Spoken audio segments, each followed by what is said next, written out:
السلام علیکم ورحمۃ اللہ وبرکاتہ۔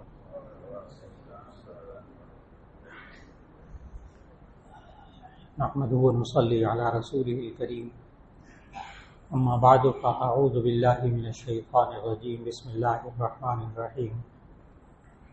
وَلِكُلِّ أُمَّةٍ جَعَلْنَا مَنسَكًا لِيَذْكُرُوا اسْمَ اللَّهِ عَلَى مَا رَزَقَهُم مِّن بَهِيمَةِ الْأَنْعَامِ۔ صدق اللہ العظیم۔ اللہ رب العزت نے انسان کو صرف اس لیے پیدا کیا تاکہ یہ انسان اللہ کی عبادت کرے۔ ما خلقت الجن والانس الا لیعبدون۔ اللہ نے یہ انسان اور جنات کو صرف اس لیے پیدا کیا تاکہ وہ اللہ کی عبادت کریں۔ عبادت کا معنی اللہ کی بات کو مان کر چلنا، پوری زندگی میں، زندگی کے ہر مرحلے میں۔ لیکن کچھ عبادتیں اللہ نے انسان کے ذمے فرض قرار دی ہیں، کچھ واجب ہیں، کچھ سنت ہیں، کچھ مستحب ہیں، کچھ بہت ضروری، کچھ اس سے کم ضروری، کچھ اس سے کم ضروری، کچھ سنت غیر مؤکدہ، مستحب کر لیں تو ثواب، نہ کریں تو کوئی گناہ نہیں۔ ہر کام انسان کے لیے فرض اور واجب نہیں۔ عبادات میں بھی اللہ نے انسان کے لیے بہت آسانی کر دی۔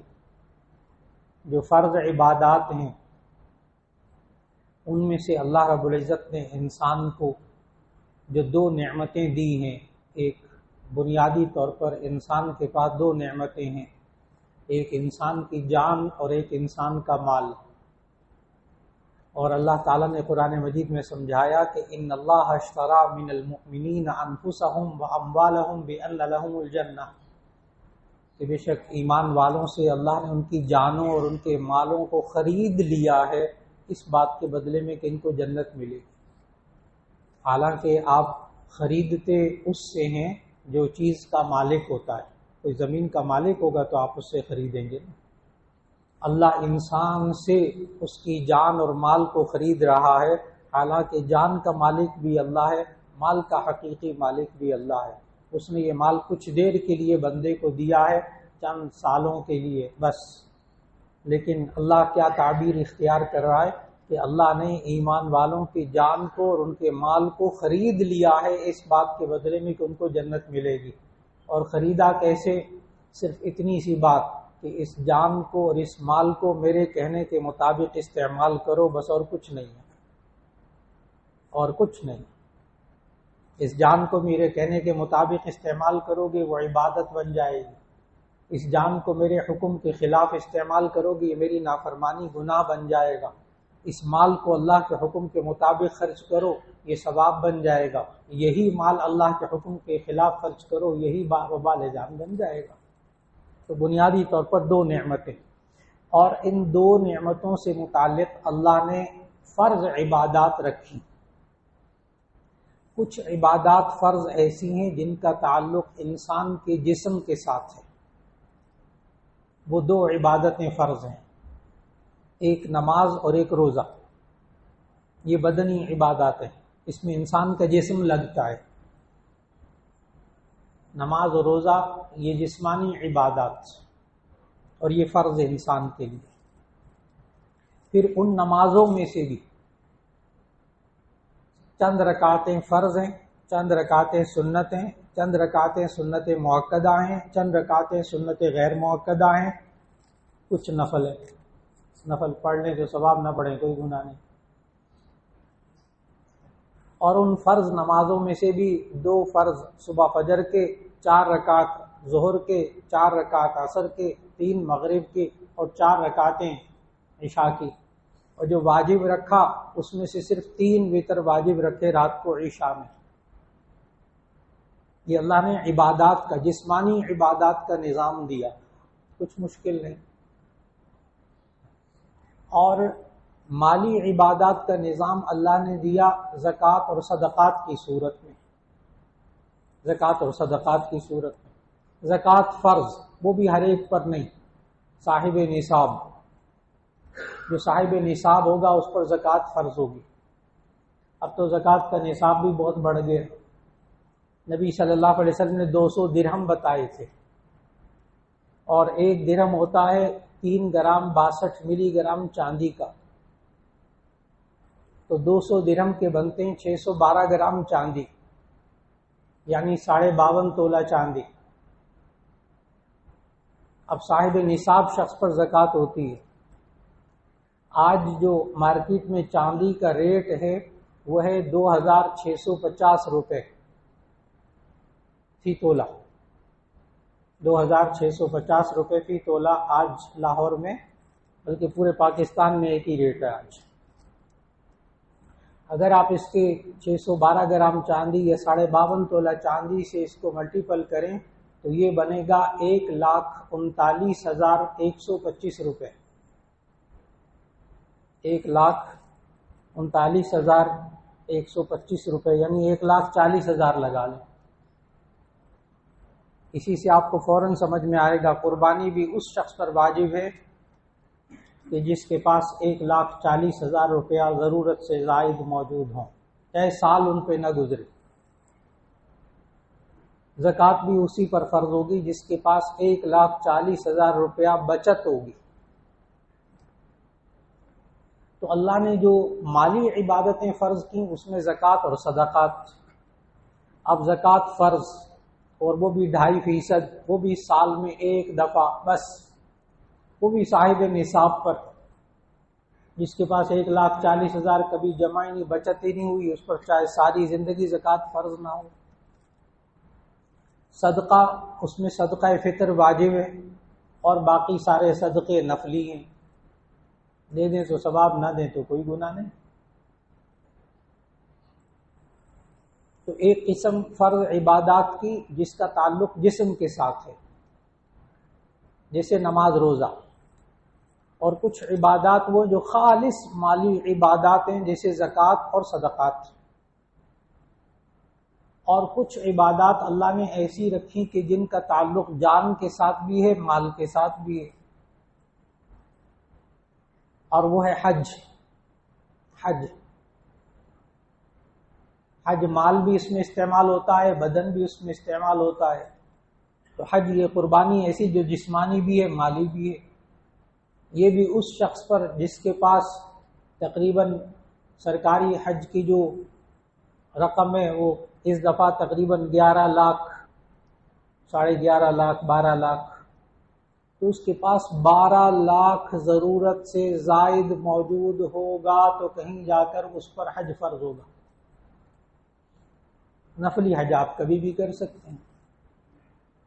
تو دیکھیے گا میں نے پورا عبادات کا، پورے دین اسلام کی عبادات کا ایک پورا ایک خاکہ اور اس کا ڈھانچہ ذکر کر دیا۔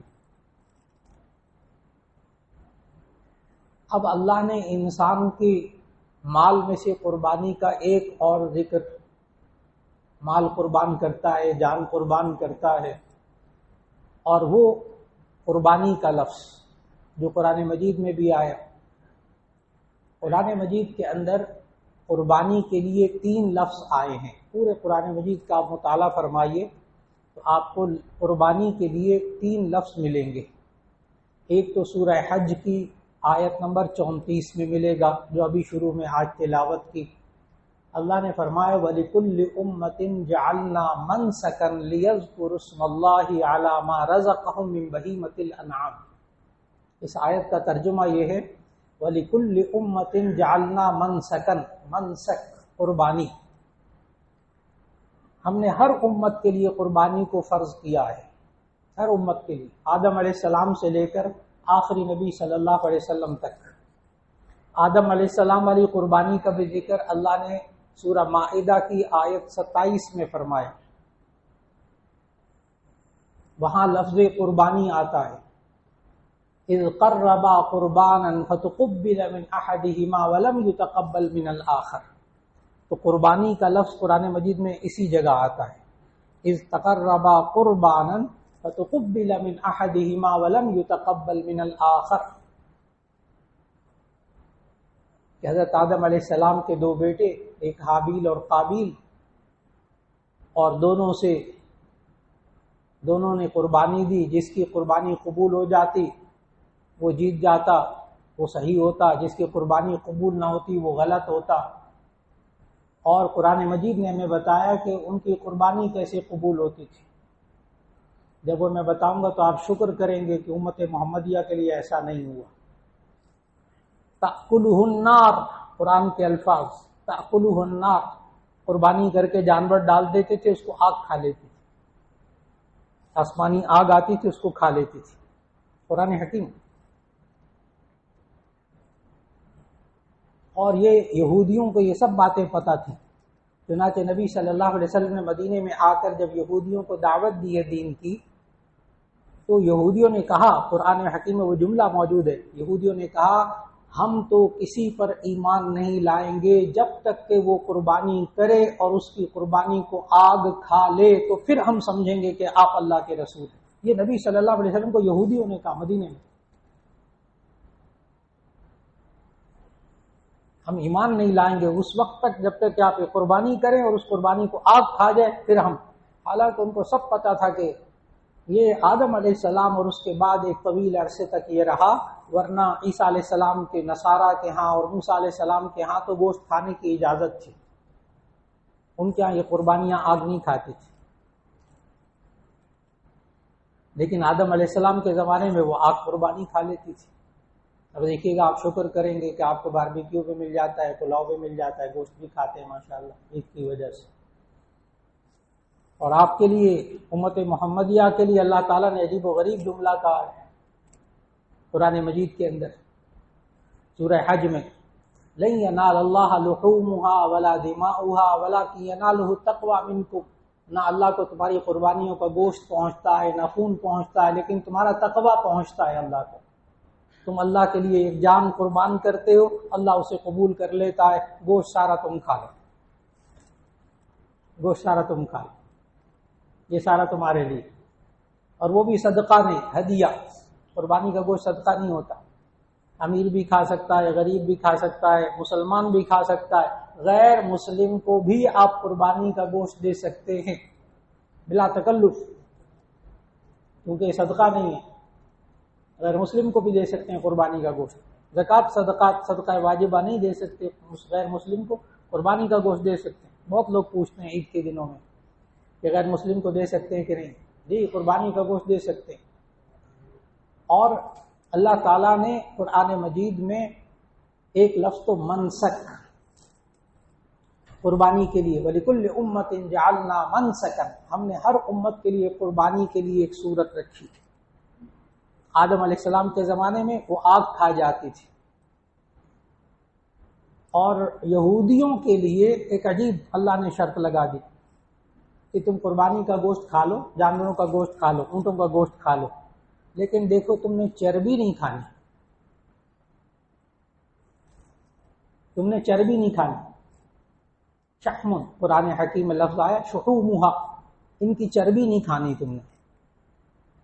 اور یہودیوں کے لیے جانوروں کی چربی بھی حرام، اس کو کھانا بھی حرام، اس کو بیچنا بھی حرام۔ یہ موسیٰ علیہ السلام کی قوم کے لیے تھا۔ بخاری شریف کی حدیث ہے، نبی صلی اللہ علیہ وسلم نے فرمایا یہودیوں کا نا مزاج تھا کہ اللہ کے احکام کو بدل کر تروڑ مروڑ کر اس میں سے اپنے مطلب کی بات نکال لینا، یہ یہودیوں کا طریقہ کار تھا۔ مسلمانوں کا اللہ نے قرآن میں سمجھایا نہ کرو، نہ کرو، اللہ کے جیسا کہا نا ویسے کرو، اللہ کے ساتھ گیم نہ کھیلو، اللہ کے ساتھ گیم نہ کھیلو۔ وہ اللہ کے ساتھ گیم کھیلتے تھے، کیسے؟ اللہ نے منع کیا، دیکھو تم نے ہفتے کے دن مچھلی کا شکار نہیں کرنا، یوم السبت، ہفتے کے دن مچھلی کا شکار نہیں کرنا۔ انہوں نے کہا بالکل ٹھیک تھی۔ اور اللہ ہے نا خالق ہے، پانی کا بھی خالق ہے، مچھلیوں کا بھی خالق ہے۔ مفسرین لکھتے ہیں روایات کی روشنی میں کہ ہفتے ہی کوئی مچھلیاں زیادہ اوپر آتی تھی۔ مچھلیوں کے شکار سے اللہ نے منع کیا، اور پھر نظام بھی اللہ نے کیا بنایا کہ مچھلیاں ہفتے ہی کو زیادہ اوپر آتی تھی۔ چنانچہ انہوں نے مزاج تھا نا، اس لیے بتا رہا ہوں، ابھی بات آخر تک پہنچنے والا ہوں، اس بات تک کہ ہم قربانیوں کے بارے میں بھی اللہ سے بسا اوقات گیم کرنا شروع کر دیتے ہیں۔ ہمارا معاشرہ اس تک بات کو سمجھنا ہے کہ یہ گیم کرنا، اللہ کے ساتھ کھیل کھیلنا، اللہ کو دھوکہ دینا اور اپنی طرف سے سوچ بچار کر کے قربانی سے بچنا اور دوسرے کام کرنا یہ یہودی کرتے رہے، اللہ نے ناپسند کیا ہے۔ اللہ چاہتا ہے جو میں حکم دوں اسے پورا کرے۔ انہوں نے کیا کیا کہ جناب ہفتے والے دن ایک بڑا سارا گڑھا کھودا تالاب اور درمیان میں موقع کھولا، بڑا سارا سوراخ دریا میں اور اس تالاب میں۔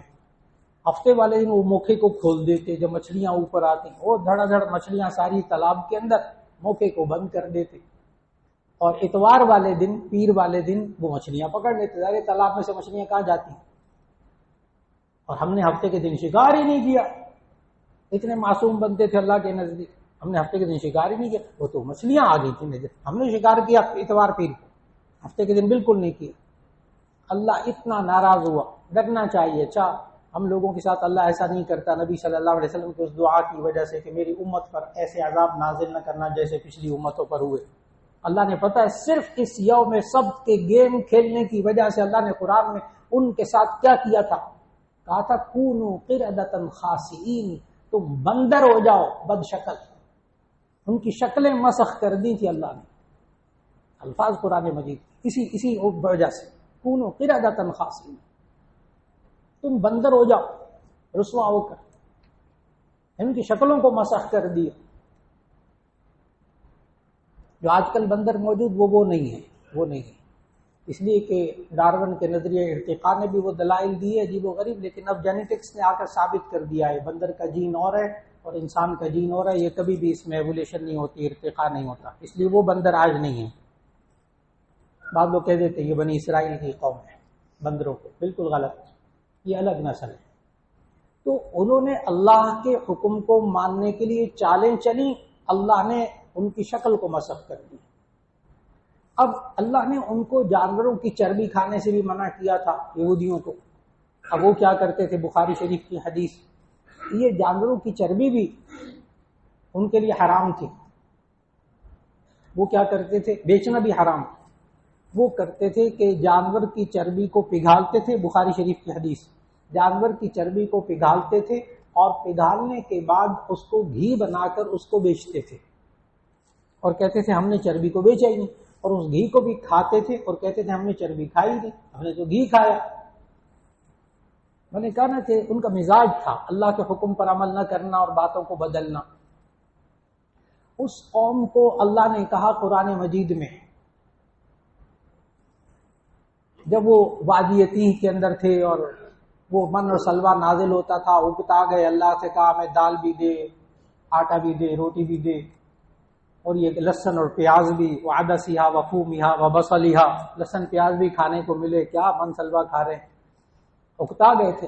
تو اللہ نے کہا کہ ٹھیک ہے تم داخل ہو جاؤ اس بیت المقدس کے شہر میں، فادخلوا الباب سجدا وقولوا حطۃ، تم اس دروازے میں سے داخل ہو جاؤ سجدہ کرتے ہوئے، وقولوا حطۃ، اور کہہ دو کہ کم کر دے، ہمارے گناہ کم کر دے، اور سجدہ کرتے ہوئے داخل ہونا۔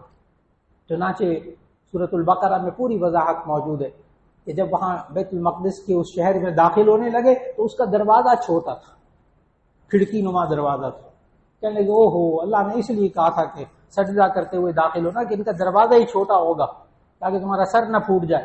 چنانچہ انہوں نے کیا کیا؟ اپنے اوپر کے بدن کو سیدھا رکھا، اب بخاری شریف کی حدیث، انہوں نے اپنے پورے بدن کو اوپر والے کو سیدھا رکھا، نیچے والے بدن کو بینڈ کیا، جھکا دیا، اور دروازے میں سے داخل ہو گئے، سجدہ کرتے ہوئے داخل نہیں ہوئے۔ دیکھا بات کو کیسے بدلا، میں نے کہا مزاج، قوم کا مزاج، جس طرح کہا نا ویسے نہیں کرنا، جیسے اللہ نے کہا ویسے نہیں کرنا۔ اور اللہ نے کہا تھا جب داخل ہو نا دروازے میں تو کہنا حطۃ حطۃ، کم کر دے، گناہ ہمارے کم کر دے، ہماری غلطیاں معاف کر دے۔ پتہ ہے وہاں داخل ہوتے، بخاری شریف کی حدیث، داخل ہوتے وقت کیا کہا؟ ایک حرف کا اضافہ کر کے حطۃ کے بجائے کہنے لگے حنطۃ حنطۃ حنطۃ، گندم، حنطہ گندم کو کہتے، گندم، روٹی، روٹی، آٹا، یہ کہتے ہوئے داخل ہوئے۔ پھر اللہ کی بات کو بدلا، فبدل الذین ظلموا قولا غیر الذی قیل لهم، اس قوم نے بدل دیا اس بات کو جو ان کو کہی گئی تھی۔ آج اللہ نے انسان کو قربانی کا حکم دیا، حضرت ابراہیم علیہ السلام کو حکم دیا جاؤ بیٹے کو قربان کر دو، انہوں نے تو کوئی تعویل نہیں کی کہ اللہ کا کیسا حکم آ گیا ہے۔ 100 سال سے زیادہ عمر تھی اس وقت، حضرت ابراہیم علیہ السلام 90 سال کی عمر میں تو اسماعیل پیدا ہوئے. ابراہیم علیہ السلام کے رب حب لی من الصالحین دعائیں مانگ کے 90 سال کی عمر میں پہلا بیٹا. فلما بلغ معه السعي قال يا بني اني ارى في المنام اني اذبحك فانظر ماذا ترى. مجھے خواب میں حکم ہوا میں تجھے ذبح کر رہا ہوں، اب تو بتا. اس وقت 100 سال سے زیادہ ابراہیم علیہ السلام کی عمر، اور بیٹے کو ذبح کرنے کے لے کے جا رہے ہیں، اور بیٹا بھی دیکھے وہ بھی ہونے والا نبی.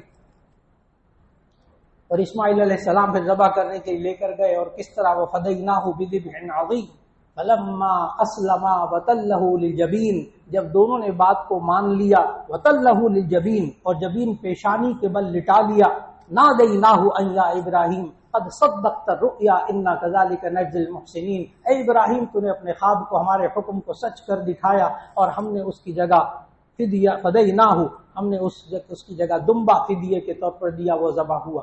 اللہ نے تو اسماعیل علیہ السلام کو باقی رکھنا تھا.